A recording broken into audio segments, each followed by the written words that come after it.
Ok, alguma dúvida, alguma pergunta quanto à questão de notas, de tarefas, de qualquer outra coisa? Professor, Oi. acabei de reparar aqui que em República Oligárquica eu fiz só as questões do Enem que estava lá, eu não achei a atividade. São, Tinha... são só as questões do Enem, mas se eu não me engano São? são duas. São duas atividades. Achei só uma. Nossa, eu vou procurar logo a outra. Mas são questões do Enem também. Obrigada. Nada.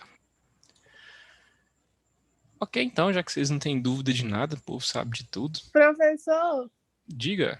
e sim, teria como depois você falasse quais eram as respostas da prova lá, só pra gente saber se foi tão mal assim?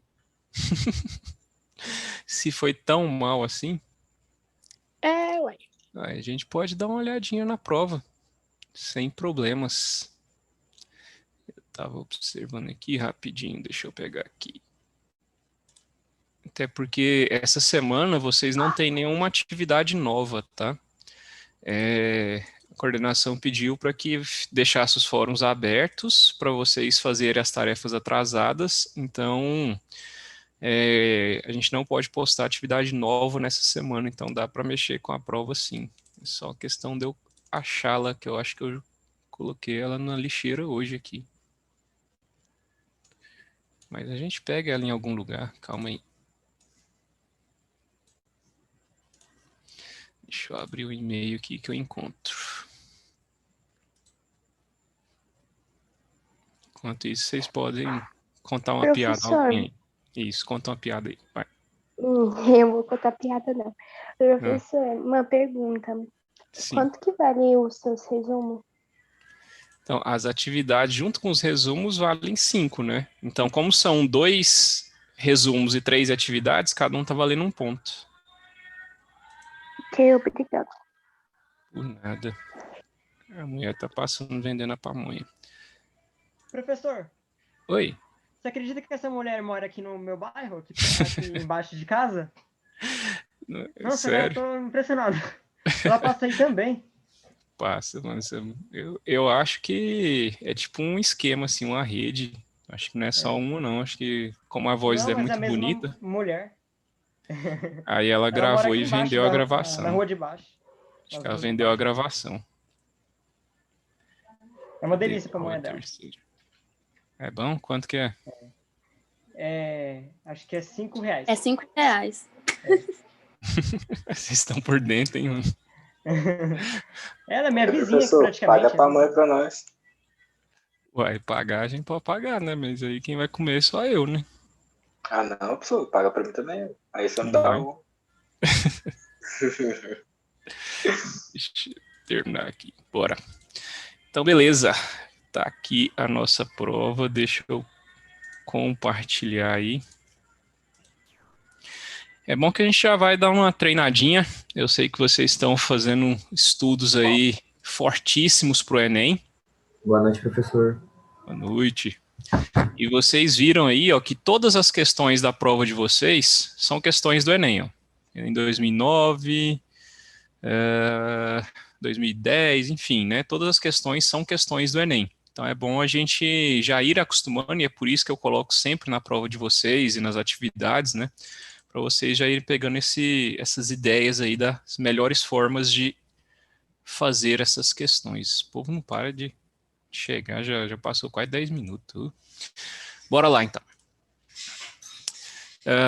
Questão número 1 é aquela mesma base, né? Você tem aqui um texto de apoio, e aí eu quero que sempre que vocês forem responder uma questão do Enem, vocês tenham muita atenção, né, em relação a esse texto, porque normalmente a resposta ela vai estar a partir da sua interpretação disso daqui.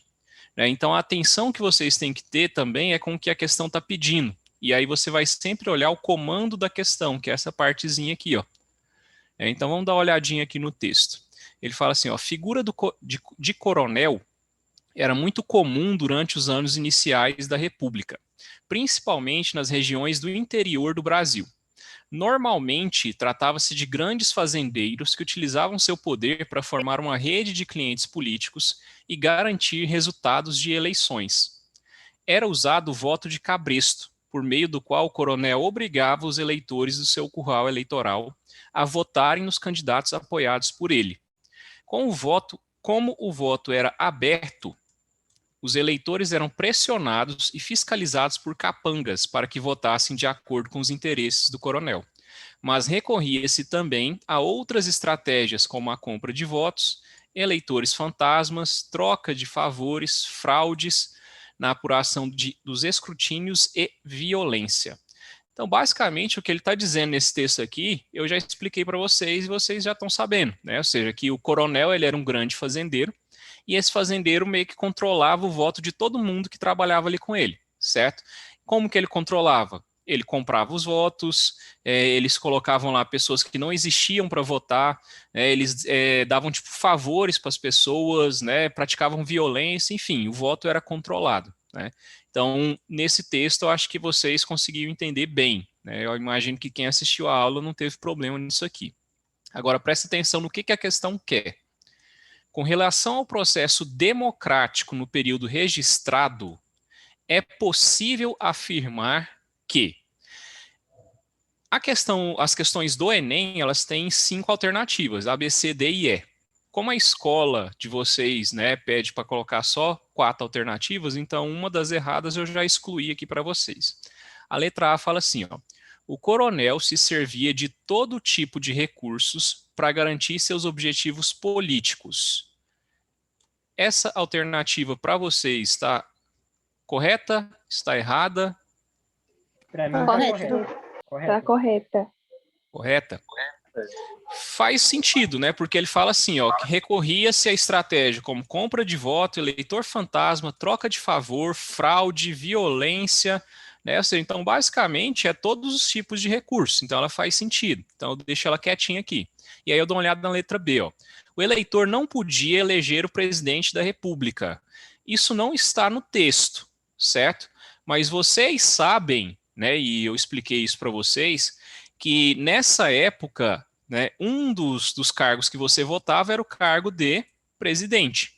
Então, quando você coloca essa palavrinha não aqui, essa alternativa se torna o quê? Errado, né? Então, o eleitor, sim, podia eleger o presidente da República. Então, cortei a letra B, né? O coronel aprimorou o processo democrático ao instituir o voto secreto. Existia voto secreto? Sim. Ou não? O texto falou que o voto era o quê? Aberto. Então, se o texto diz que o voto é aberto, a letra C está errado, né? Voto aberto é o contrário de voto secreto, né? Então, tira a letra C. Letra D, o coronel era soberano. Desculpa, o eleitor era soberano em sua relação com o coronel. Essa aqui, talvez, é aquela alternativa que o Enem coloca para te confundir. Porque, às vezes, o aluno chega lá e ele não entende alguma palavra ou algum sentido ali no texto. Então, quando ele fala assim, ó, o eleitor era soberano, o que ele quer dizer com isso? Acima, né? Que ele está acima, né? Então dá para você dizer que o eleitor estava acima do coronel? Não, ele estava abaixo, né? Quem estava acima era o coronel, certo? Então essa alternativa aqui, ó, é aquela tipo de alternativa que o Enem coloca meio que para tentar te confundir. Se você não sabe o que é, né, ser soberano a outra pessoa, você pode confundir, né? Ou seja, ele colocou esse soberano aqui para uma pessoa pensar, por exemplo, confundir com subordinado. Né? Se ele coloca assim, o eleitor era subordinado ao coronel, estaria certo? Sim, o eleitor era subordinado ao coronel. Então, às vezes, aquele aluno que lê muito rápido ou que não sabe o significado da palavra, ele pode confundir e pode marcar essa letra D por causa disso, né? Então, a alternativa correta é a letra A. Acertariam essa aí se fosse lá no Enem? Sim. Que é bem Eu tranquilo, né? Bem de boa. Vamos lá em frente. Questão número Professor. 2. Oi. Só um minutinho, desculpa te interromper. Sim, pode falar. Tem uma aluna querendo entrar na aula. Pediu para o senhor olhar para ver se... A última que estava aqui era a Letícia, eu deixei ela entrar agora. Agora tem o Mário. Tá Não bom, tem então, ela ninguém deve mais ter na entrado. lista. Valeu, Obrigada. obrigado. Número 2. Desgraçado progresso que escamoteia as tradições saudáveis e repousantes. O café de antigamente era uma pausa revigorante na alucinação da vida cotidiana. Alguém dirá que nem tudo era paz nos cafés de antanho, que havia muita briga e confusão neles. E daí? Não será por isso que lamento seu desaparecimento do Rio de Janeiro. Hoje, se houver desaforo, a gente engole calado e humilhado. Já não se pode nem brigar, não há clima nem espaço. Esse texto ele é um texto narrativo, né? Você provavelmente de algum livro literário. Deixa eu ver aqui. Elencar os cafés do Rio, antigos cafés do Rio de Janeiro. Né? Então, provavelmente um texto literário. Né? E aí você tem que fazer a interpretação dele. Né? Ele diz, vão lá para o comando que fica mais fácil. Ó. O autor lamenta o desaparecimento dos antigos cafés pelo fato de estarem relacionados com. Essa aqui vai depender muito da interpretação do texto de vocês, certo? Vamos dar uma olhadinha na letra A. A economia da República Velha, baseada essencialmente no cultivo do café. Essa questão, essa alternativa, ela está correta? Não. A economia da República Velha era baseada essencialmente no cultivo do café? Não. Sim. Como não? No que era baseada a economia na República Velha? Não, tá certo. Era no café. Essa alternativa, ela está certa. Só que aí é onde mora o perigo. Por quê?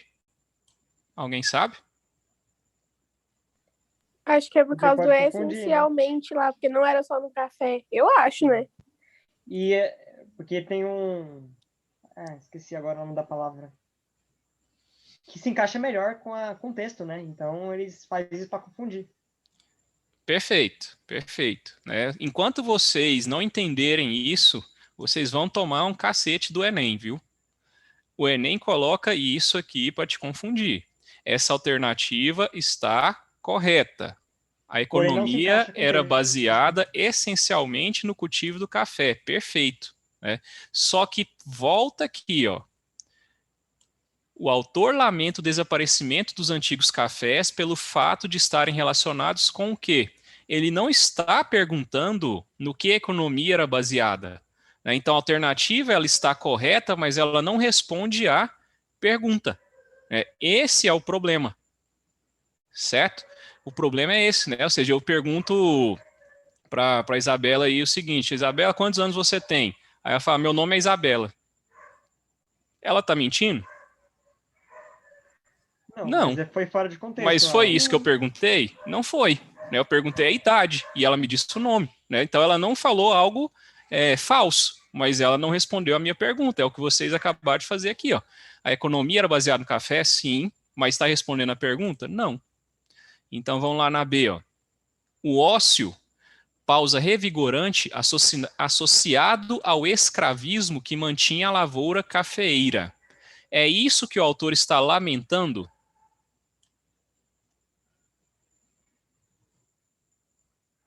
Ócio, né, você passar um tempo à toa, né, entre aspas, aí, você não fazer nada, né?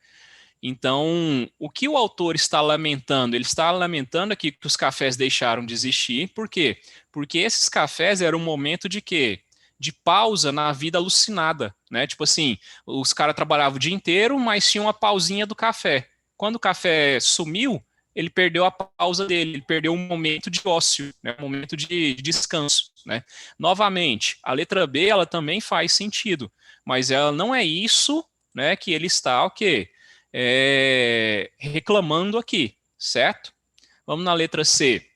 A especulação imobiliária, que diminuiu o espaço disponível para esse tipo de estabelecimento.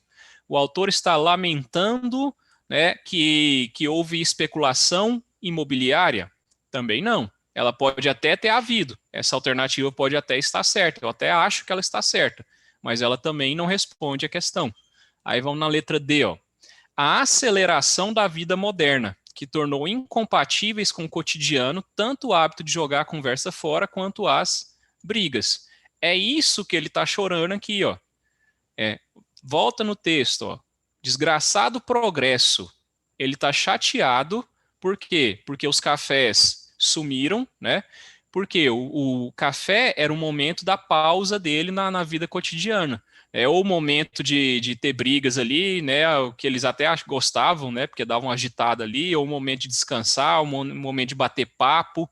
Né? Ele fala aqui, né? Se houver desaforo, a gente engole calado e humilhado, já não pode nem brigar mais, por quê? Porque não tem esses momentos de lazer.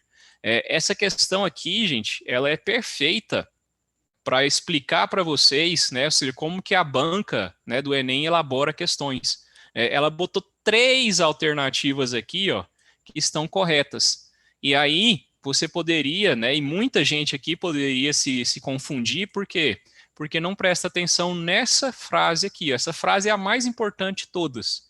Em todas as questões que você pegar, ó, a frase mais importante que existe é a que vem logo antes das alternativas. O que a questão quer? O que é para eu procurar no texto? O que é para eu entender? Se você entender bem o que está aqui no comando, você vai chegar na alternativa certa. Acharam essa questão fácil, médio, difícil? É média. Até porque caiu essa questão numa das atividades também que nós fez. Sim. Essa aqui eu já coloco ela de médio a difícil, né? Ou seja, por quê? Porque ela confunde bastante. Não quem está bem atento, né? Quem estiver bem atento, quem fizer a interpretação desse texto, consegue chegar na resposta. E nem precisava, tipo, essa número 1, você precisava de conhecimento de história mesmo. A número 2, você precisava mais de interpretação de texto. Número 3. Houve momentos de profunda crise na história mundial contemporânea que representaram para o Brasil oportunidade de transformação no campo econômico. A Primeira Guerra Mundial, 1914 a 18, e a quebra da Bolsa de Nova York, 1929, por exemplo, levaram o Brasil a modificar suas estratégias produtivas e a contornar as dificuldades de importação de produtos que demandava dos países industrializados. Perfeito, esse texto aqui falou o quê? Que o Brasil ele começou a mudar muito por causa das coisas que aconteciam fora. Tipo, isso que eu expliquei para vocês. Olha, quando veio a Primeira Guerra, o Brasil não tinha mais quem comprar, então ele começou a industrializar. Quando veio a crise de 29, né, que a gente ainda vai falar sobre ela, o Brasil sofreu um baque muito forte na economia, porque ele vendia café, Estados Unidos comprava café brasileiro e tal. Vamos à frase mais importante, ao comando da questão. Nas primeiras, deixa eu marcar ela aqui, nas 3 primeiras décadas do século XX, o Brasil, 3 primeiras décadas do século XX, 1910, 1920 e 1930, certo? Então ele quer ir até 1930. O Brasil impediu a entrada de capital estrangeiro de modo a garantir a primazia da indústria nacional?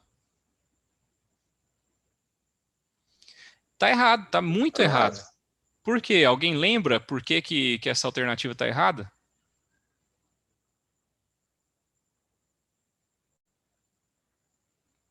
Tá, mas tem outra coisa que eu falei bastante para vocês. Eles precisavam de dinheiro? Perfeito. E aí onde que o Brasil conseguiu dinheiro? Com os estrangeiros.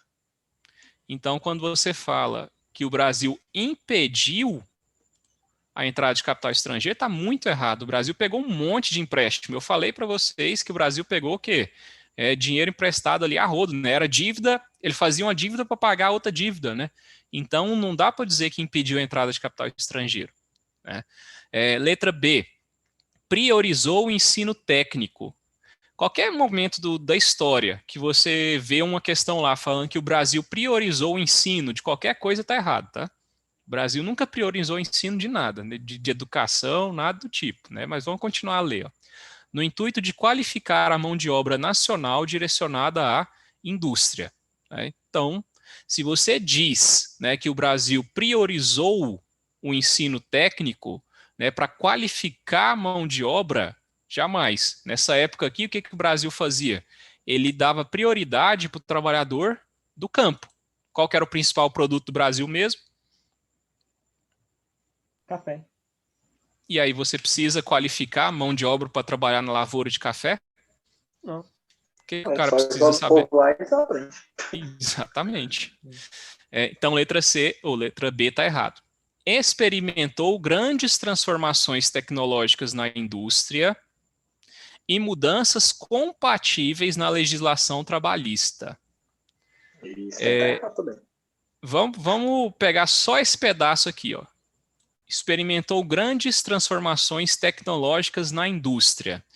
Até aqui, eu acho que até dava para considerar certo, porque a gente não está falando de 1900 até 1930, então a Primeira Guerra está nesse meio, ó, 14 a 18, né? Então está nesse meio aí. Né? O problema é o que vem depois, ó.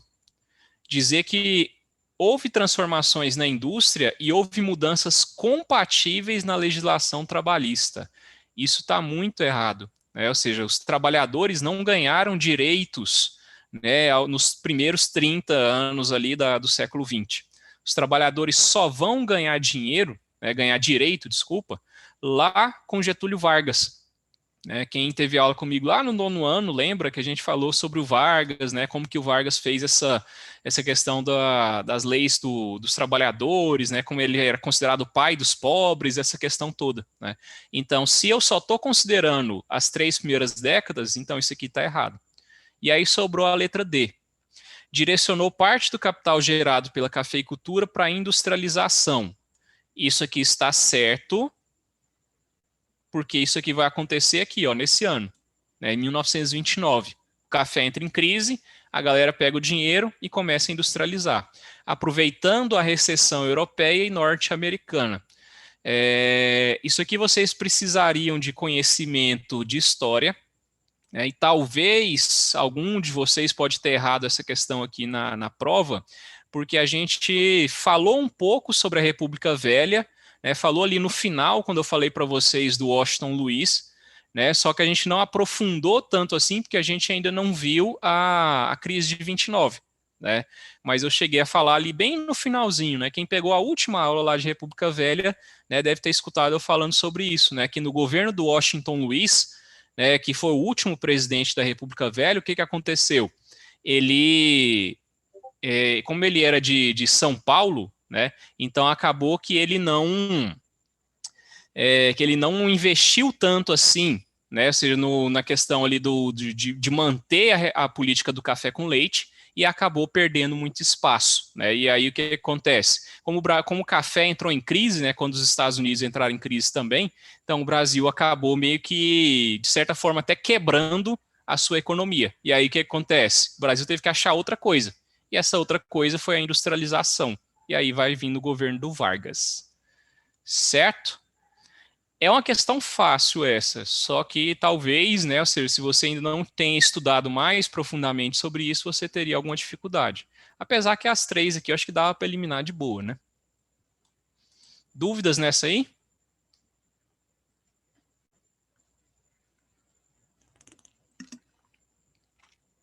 Vamos dar uma olhadinha nessa 4 aqui.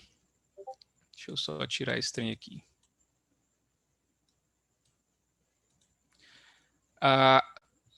João de Deus levanta-se indignado, vai até a janela e fica olhando para fora. Ali na frente está a panificadora italiana de Gamba e Filho. Ontem era uma casinhola de porta e janela, com um letreiro torto e errado. Padaria Nápoli. Hoje é uma fábrica. João de Deus olha e recorda. Quando Vittorio Gamba chegou da Itália com uma trouxa de roupa, a mulher e um filho pequeno, os Albuquerques eram donos de quase todas as casas do quarteirão. O tempo passou, os negócios pioraram. A herança não era o que se esperava. Com o correr dos anos, os herdeiros foram hipotecando as casas. Venciam-se as hipotecas, não havia dinheiro para resgatá-las. As propriedades, então, iam passando para as mãos dos Gambas que prosperavam. Também é um texto fictício, né? Ou seja, um texto literário, né? E aí que ele fala assim, da seguinte maneira, ó, o texto foi escrito no início da década de 30, e revela por meio das recordações do personagem características sócio-históricas desse período, às quais remetem. Primeira coisa, alguém consegue me falar qual que é o conteúdo desse texto aqui? Sobre o que ele está falando?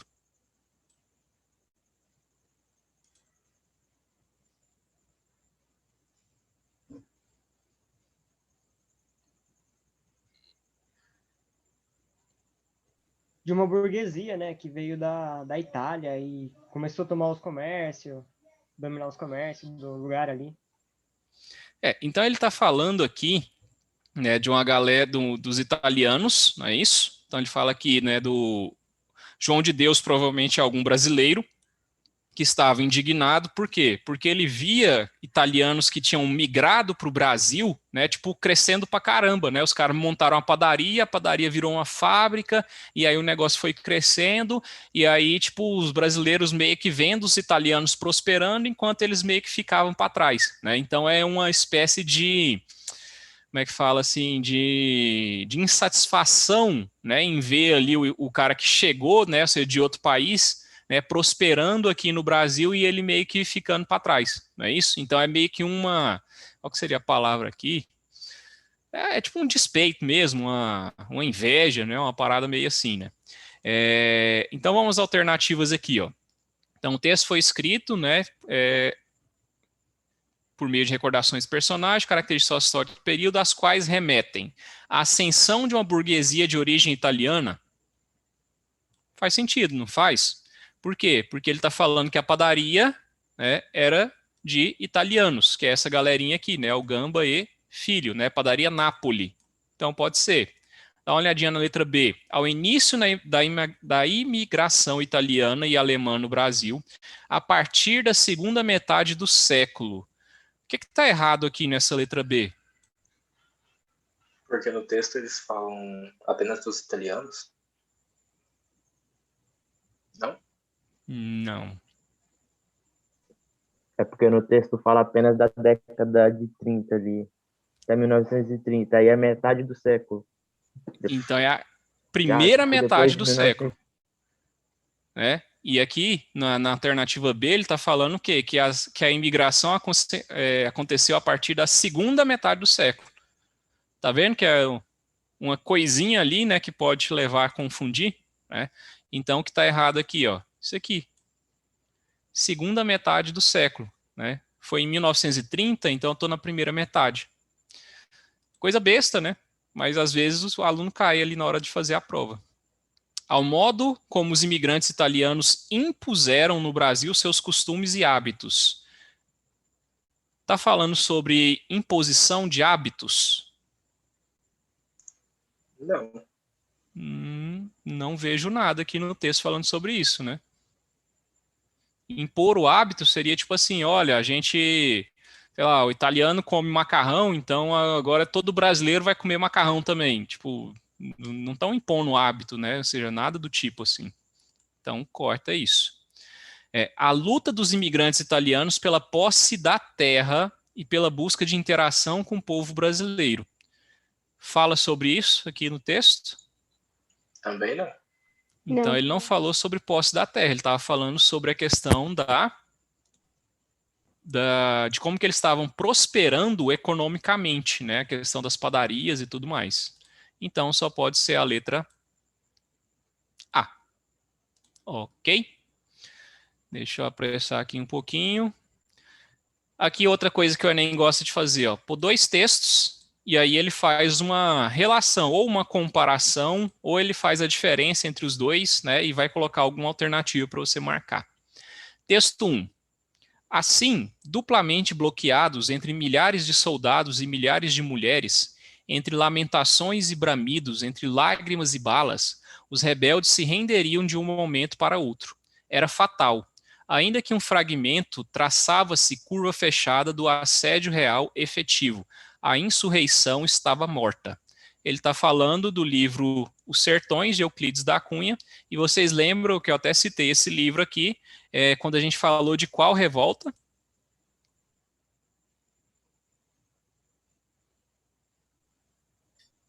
Revolta do Canudos? Canudos, né? E vocês lembram que como que terminou, né? Que Canudos foi destruído, né? Arrebentado pelo governo, massacrado, aquela coisa toda que a gente falou. E aí no texto 2, ó, literatura distingue-se de história, pois, enquanto a primeira não tem nenhum compromisso em retratar ou reconstruir uma realidade para que seja válida aos olhos de seus leitores, a segunda é, via de regra, realizada para explicitar a confirmação da existência, tanto do homem em si, quanto de um fato histórico, de uma nação, de um povo ou de um povoado. Todavia, há vários episódios históricos que serviram de base a narrativas literárias. Então, isso aqui, provavelmente ele tirou de algum site ali, de tipo, como se fosse um dicionário, né? Ou seja, diferenciando o que é literatura e o que é história. Então, literatura é ficção.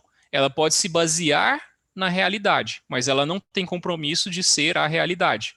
História não. História tem um compromisso de ser o quê? A realidade, os fatos, certo?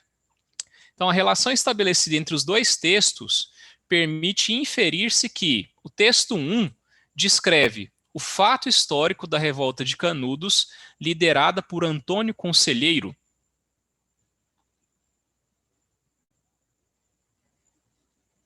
O texto 1 está falando sobre um fato histórico, que foi a revolta de Canudos? Sim. Sim, faz sentido, né? Vamos ver a letra B. A luta pela abolição da escravatura. Não. De modo algum. O empenho dos soldados na Guerra do Paraguai. Não. Também não. Piorou. E o alarde causado pela Semana de 22, que é a Semana da Nada a Arte ver. Moderna. Nada Também a ver. não. Só que olha aqui, ó. Não é que essa questão seja fácil, tá, gente? Ela é fácil porque vocês estudaram o assunto. Porque ela não falou em momento nenhum sobre revolta de Canudos, tá? Então, o aluno que não tivesse conhecimento de história, ele não ia acertar essa questão facilmente, não. Ele poderia marcar muito bem a abolição de escravatura, guerra do Paraguai, porque aqui está falando de soldados, ó. Então vocês só acharam fácil, por quê? Porque vocês estudaram esse conteúdo. Então por isso que é importante você ter o conhecimento de todos os conteúdos de história, mesmo que a maioria das questões sejam questões interpretativas. Ok? A 6. O período entre o final do século XIX e início do século XX foi de intenso fluxo migratório em todo o mundo. No entanto, muitos países passaram a restringir a entrada de imigrantes japoneses, justificando que estes concorriam com a mão de obra local e prejudicariam o mercado de trabalho. Na verdade, havia um grande preconceito racial contra os orientais nessa época. Na imprensa, nos meios políticos e nos locais onde se debatia a opinião pública, houve um intenso debate acerca da imigração oriental. Influenciados pela campanha anti-nipônica, ou seja, anti-japonesa, e pelas ideias racistas que circulavam no mundo, muitos cafeicultores, políticos e intelectuais brasileiros enxergavam os orientais como racialmente inferiores e preferiam trazer trabalhadores brancos e europeus a fim de branquear a população mestiça brasileira. Esse retrospecto contraria o mito do Brasil republicano como um país, como um paraíso interracial. Então, o texto ele é uma crítica, falando que o Brasil da época não queria os japoneses, por quê? Porque ele preferia o europeu, simplesmente porque o europeu era branco. E você trazer brancos para o Brasil, era para eles uma forma de branquear a população, porque aí esse branco ia ter relação com os mestiços, com negros, com índios, e aí num determinado momento a população do Brasil ficaria mais branca. A gente está falando de uma sociedade extremamente racista, certo? Aí ele vem aqui, ó. Entre os principais líderes brasileiros, a introdução do imigrante japonês estava longe de ser uma unanimidade. Segundo o texto, essa controvérsia tem origem. Aí aqui você tem que ir pelo texto, tá? No medo de que a miscigenação com japoneses comprometesse o mercado de trabalho, então ele está preocupado com o fato do imigrante japonês não trabalhar bem. Não está totalmente errado, mas também não está totalmente certo. Não, mas no texto não fala sobre isso, não fala que o japonês fosse ruim de serviço, Muito pelo contrário, o japonês ou seja, não existe ninguém mais disciplinado, do que os japoneses, os orientais em geral. No intenso fluxo migratório de europeus para a América do Norte, Não estamos falando sobre a América do Norte. Estamos falando sobre o Brasil, certo? No preconceito racial contra os orientais e na preferência por imigrantes brancos e europeus, que possibilitaria o branqueamento da população mestiça. É o que a gente falou, né? Aí a D, ó, na ideia de que o Brasil, por ser um país republicano, valorizava a miscigenação entre mestiços e japoneses. Então, é justamente o contrário, né? Ele está contrariando essa ideia, né, de que o Brasil valorizasse a miscigenação. Então, letra C. Ok, dúvidas até aí? Não.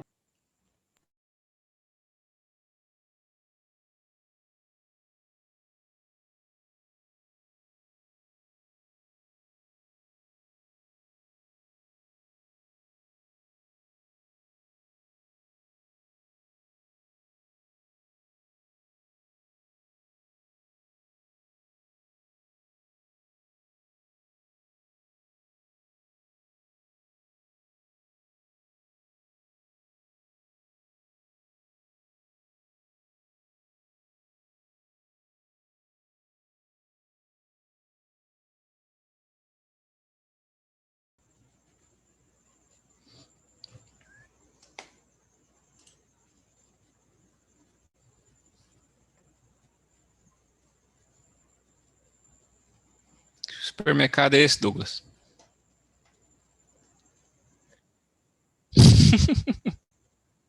Aí sim.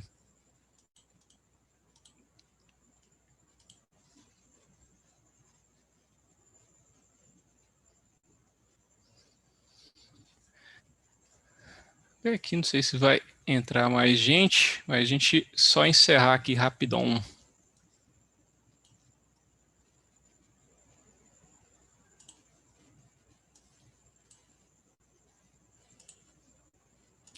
Sete. Leia o fragmento sobre as manifestações musicais da sociedade brasileira no início da República, apresentado a seguir. O carteiro Joaquim dos Anjos não era um homem de serestas e serenatas, mas gostava de violão e de modinhas. Ele mesmo tocava flauta, instrumento que já foi muito estimado, não sendo atualmente como outrora.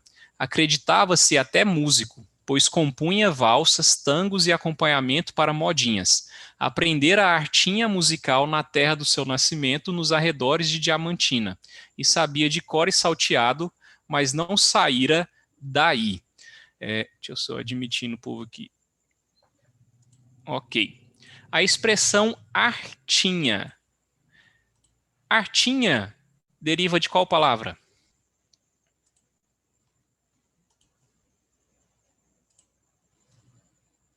Arte? Arte. E ela está no diminutivo. De um modo irônico, parece. Isso. Se ela está no diminutivo, né, ela está meio que dizendo que essa é uma arte menor, né, uma arte sem graça, né, ou seja, uma artinha, né. Então é perfeito, né, como se fosse um negócio mais irônico, né, igual você falou aí. Então vamos achar qual alternativa fala isso. Ó. A absorção de manifestações culturais influenciadas pela alta burguesia. Né? Então, novamente, é uma questão que faz sentido, né, mas ele quer saber o que? Uma coisa específica, que é a expressão artinha, e isso não está respondendo. Né? O gosto do brasileiro por músicas clássicas, cuja origem remonta ao interior do Brasil.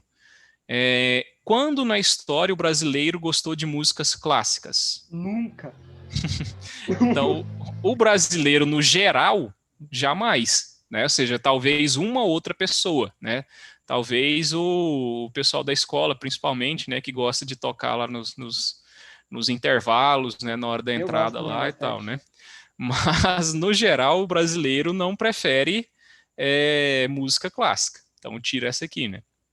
O reconhecimento da música ao lado de manifestações culturais como serenata e serestas. O reconhecimento da música. Se o cara tá reconhecendo a música, ele ia chamar ela de artinha? Não. Não. Ia falar desse modo. Ele não ia usar esse nome. Né? Perfeito. Né? Então, o que acontece? Isso só pode ser uma espécie de preconceito.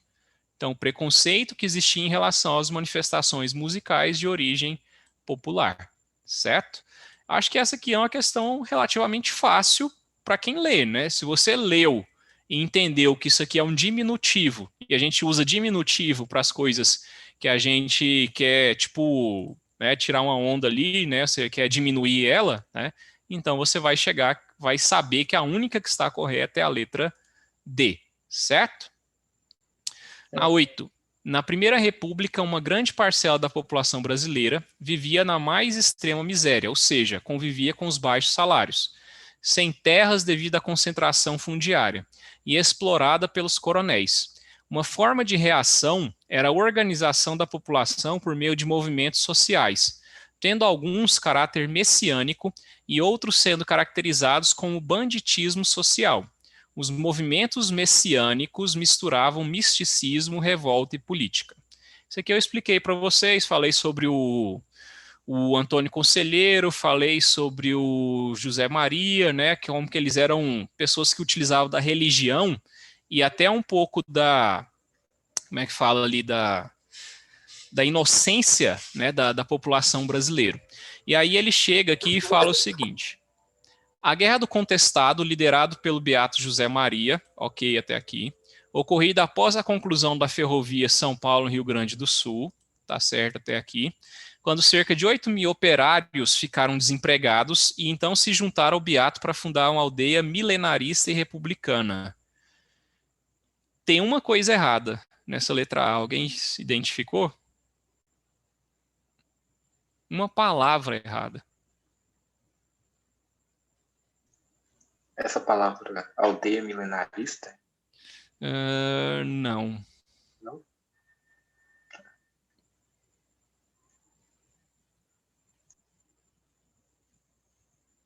Essa aqui República. ela é difícil de pegar, né? Tem que ficar bem É atento para República? você pegar. Também não. É isso aqui, ó. Qual que é o problema aqui? Quem faz essa revolta eram sertanejos, eram camponeses, né? Pessoas que trabalhavam no campo. Eles perderam as terras, ficaram revoltados, se juntaram ao José Maria e fizeram o quê? A revolta, né? Então, o que acontece?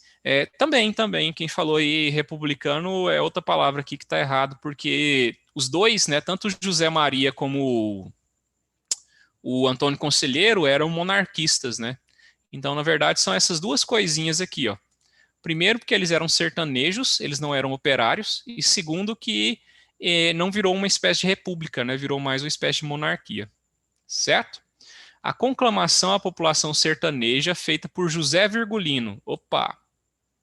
Virgulino, Lampião. Lampião é onde? Em que lugar do Brasil? Nordeste. Na região Nordeste, ok. Né? Só que o Lampião, né, ou seja, como é que a gente chamava eles lá? Os cangaceiros, né? Eles não eram líderes messiânicos. Os líderes messiânicos é quem? É o Conselheiro e o José Maria. Então, o Lampião era um cangaceiro. Ele era um cara que andava fora da lei, né, que atacava as fazendas e tal. Então, tá errado também. A liderança político-religiosa do padre Cícero, que propunha a necessidade de se criar a sociedade justa pregada por Jesus Cristo, para corrigir e punir as injustiças, e por causa disso foi perseguido pelos coronéis. Alguém sabe o que está errado aqui?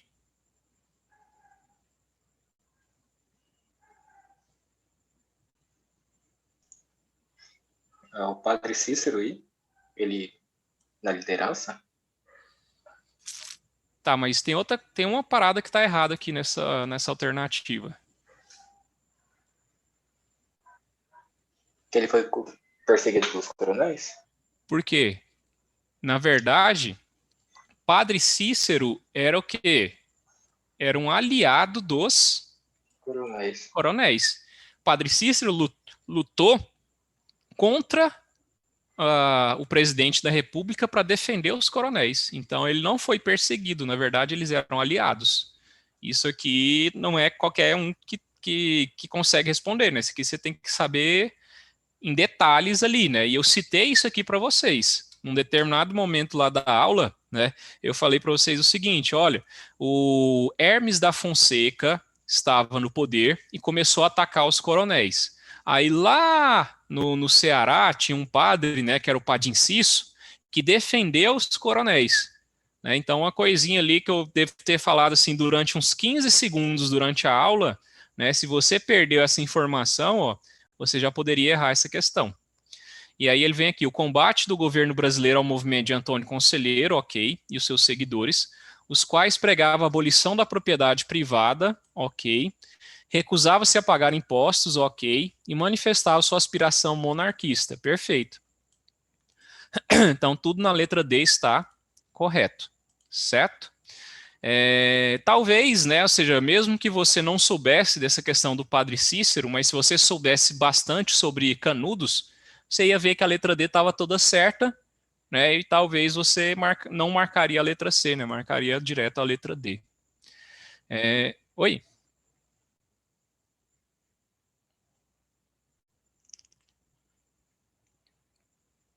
Ah, faltou pouca coisa, então. Vamos lá, 9, rapidão aqui. A serraria construía ramais ferroviários que adentravam grandes matas, onde grandes locomotivas com guindastes e correntes gigantescas de mais de 100 metros arrastavam para as composições de trem toras que jaziam abatidas por equipes de trabalhadores que anteriormente passavam pelo local. Quando o guindaste arrastava as grandes toras em direção à composição de trem, os ervais nativos que existiam em meio às matas eram destruídos por este deslocamento. Aqui ele está falando, né, sobre a Guerra do Contestado, né, quando foi construída aquela ferrovia lá que a gente falou que expulsou os trabalhadores e tudo mais.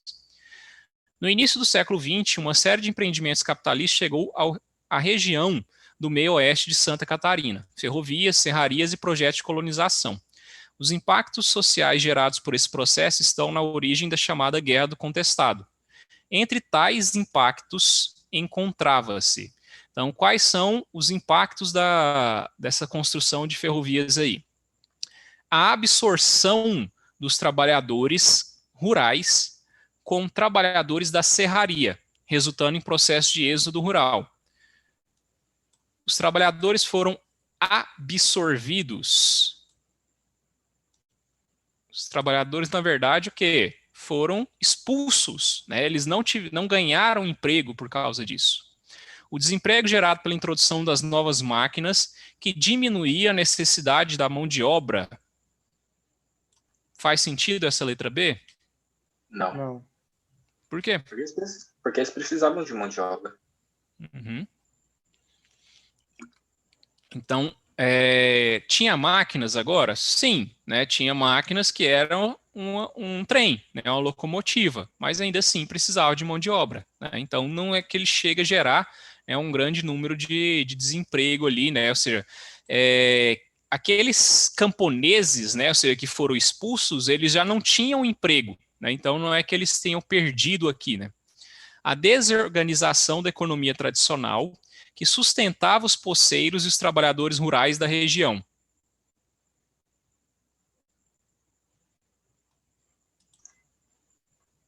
Essa é a certa, né? Faz sentido isso? Desorganização da economia tradicional, porque antes ali eram tudo fazendas, né? Então as pessoas tinham trabalho ali. E aí quem tinha terras ali perdeu as terras, que eram esses poceiros, né? E esses trabalhadores rurais. Então esses aqui foram os que perderam o emprego, correto? Então letra C faz sentido.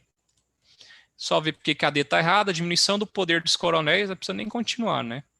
Coronel não perde poder, coronel ganha poder. E a última, as secas e o apelo econômico da borracha, produto que no final do século XIX alcançava preços altos, mercados internacionais, motivaram a movimentação humana oriunda do Nordeste para o Acre. Entretanto, até o início do século XX, essa região pertencia à Bolívia, embora a maioria de sua população fosse brasileira e não obedecesse à autoridade boliviana. Para reagir à presença de brasileiros, o governo de La Paz negociou o arrendamento da região a uma entidade internacional, o Bolivian Syndicate, iniciando violentas disputas dos dois lados da fronteira. O conflito só terminou em 1903 com a assinatura do Tratado de Petrópolis, pelo qual o Brasil comprou o território por 2 milhões de libras esterlinas.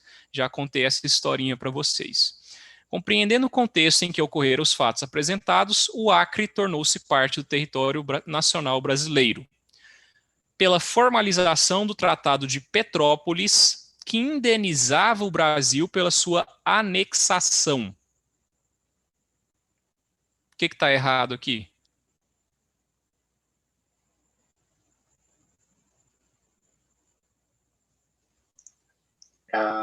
O Brasil não foi indenizado. Quem foi indenizado? Foi a Bolívia. Perfeito. Então, o Brasil pagou pelo Acre, ele não recebeu pelo Acre. Por meio do auxílio do Bolivian Syndicate aos imigrantes brasileiros na região. Também não. Você acha que um sindicato boliviano vai auxiliar os brasileiros? Também não, né? Devido à crescente imigração de brasileiros que exploravam seringais. Isso foi um dos motivos, né? Tipo, as pessoas estavam indo do Brasil para lá para poder explorar os seringais, e aí isso vai fazer o Brasil querer comprar a região. Vamos dar uma olhadinha na letra D primeiro aqui. Em função da presença de inúmeros imigrantes estrangeiros. Era imigrante brasileiro, na verdade, né? Então, a letra C é a que faz mais sentido. Pelo menos as outras não fazem sentido nenhum, né?